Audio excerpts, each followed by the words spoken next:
Coach Kyle Shanahan released the weekly injury report, and not necessarily good news for the 49ers. Of course, everybody knew that Deebo Samuel was already going to be out with a calf injury, but George Kittle is listed as doubtful with a hamstring injury, and I don't recall ever a guy listed as doubtful playing in that game. So look for George Kittle to not play in this game, and then questionable, roughly 50-50. Nick Bosa with a ribs injury that he sustained during practice during a one-on-one drill, and cornerback Charvarius Ward with a hamstring and a knee. So with Kittle almost definitely out for this game, the 49ers are going to turn to their backup tight ends. And it's really not a group that has experienced a lot of success in the NFL as far as from the all-around game.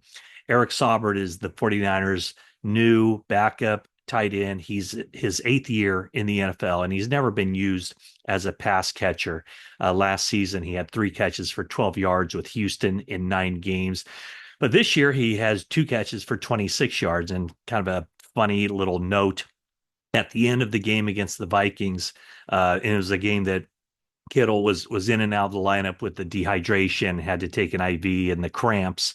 There was a play late in the game, 2-minute drill, where I'm down in the tunnel, where I had to watch the final few minutes of the game because I go on NBC Sports Bay Area right after the game for the post-game show.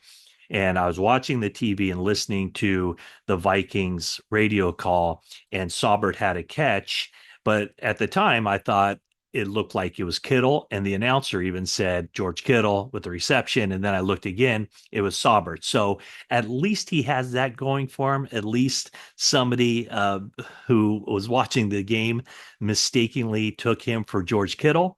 But hey, it never it's never a good thing when the 49ers have to go to George Kittle's backup. Of course, the guy is one of the top tight ends in the league, multi-talented, does it all for the 49ers. And the 49ers have really, in the recent history, not had any backups who are big factors in the passing game. I mean, just last year, let's just take the 49ers backups. While George Kittle had himself a 1,000-yard receiving season, the backup was Charlie Werner. He had 3 catches for 32 yards on the entire season. And Ross Dwelley, who had in the past been a little bit of a factor in the passing game, he only had the 1 catch for 12 yards the entire season. So it looks like it's going to be the Eric Saubert show for the 49ers on Sunday, which means a couple of things. When the 49ers get into third down situations, third and long, if Saubert is in there, he's most likely to be there as a sixth offensive lineman. If the 49ers want to kind of spread things out and show looks that they haven't shown before, it's quite possible that they could have 5 receivers out there, or maybe 4 receivers, and Kyle Juszczyk, somebody who is a tight end, obviously at Harvard, who can run pass patterns, who can catch the ball, and had a nifty catch on the sideline, kind of the toe drag swag that he had going on in that catch against the Vikings. So 49ers tight ends, Eric Saubert, not a huge factor in the passing game. Jake Tonges, formerly of Cal, he made the team this year after being on the practice squad most of last year. His next catch in the NFL will be his first catch in the NFL.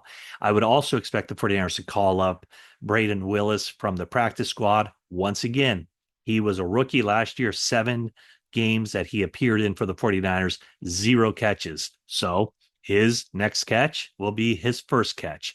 So this is where the 49ers, swung and missed with Cameron Latu, taking him in the third round of the 2023 draft.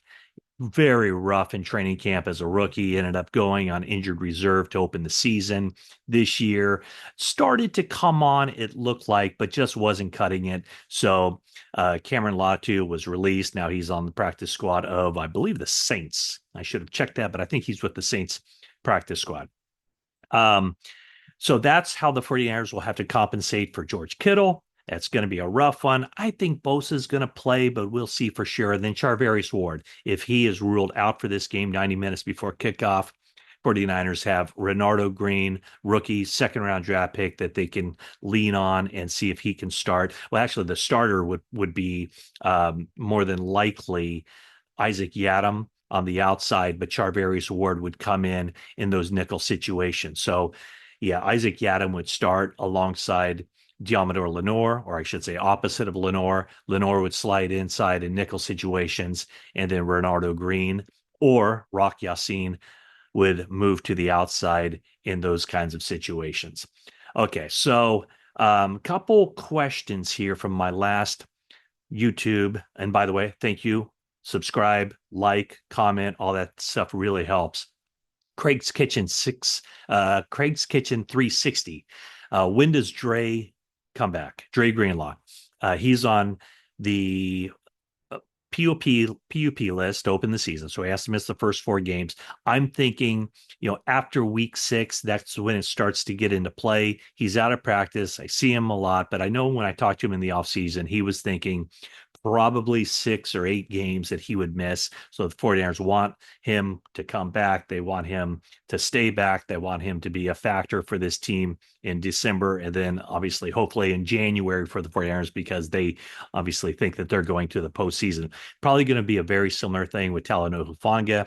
Hufanga came off the ACL. He's ready to go, but he had 2 full weeks of practices for weeks 1 and 2 before he's cleared for week 3. He's not even on the injury report anymore. So it's probably what they're looking for as far as Dre Greenlaw.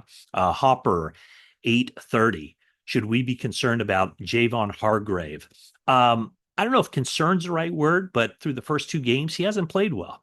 He needs to have more. He needs to bring more to the table for that 49ers defensive line. Last year, he had 7 sacks. He had 44 tackles, 8 tackles for loss, 14 quarterback hits, coming off a couple of really good seasons with the Philadelphia Eagles. He was seen as the best non-quarterback as a free agent in the 2023 offseason. 49ers signed him to the big money deal. He did okay, but I think the 49ers were expecting more from him for this season than what he provided last year, having already now been in the system for 1 year. But through 2 games, really nothing. No sacks, no quarterback pressures, no tackles for loss, no nothing. This is the week that has to change because of all the players we mentioned on the offensive side of the ball who won't be available for this team. 49ers defense has to come in with a big effort, and this really lends itself to do just that for that 49ers defensive line. They need to put pressure on Matthew Stafford because the Rams offensive line has not been good. They've allowed way too many pressures, way too many hits, way too much of everything. The Rams offensive line is graded out as the worst in the NFL over the first 2 games of the season. And that's totally understandable with all of the injuries that they've had. Joe Noteboom, Jonah Jackson, Steve Avila. So everybody talks about Cooper Kupp and Puka Nacua not being on the field for this game. The Rams' 2 best offensive weapons, the 2 wide receivers that they have. But Matthew Stafford needs to be protected. Now, he does get the ball out quickly, and that's certainly what he'll try to do, which should make those 49er corners come up in the faces of the Rams receivers to not allow the easy pitch and catch.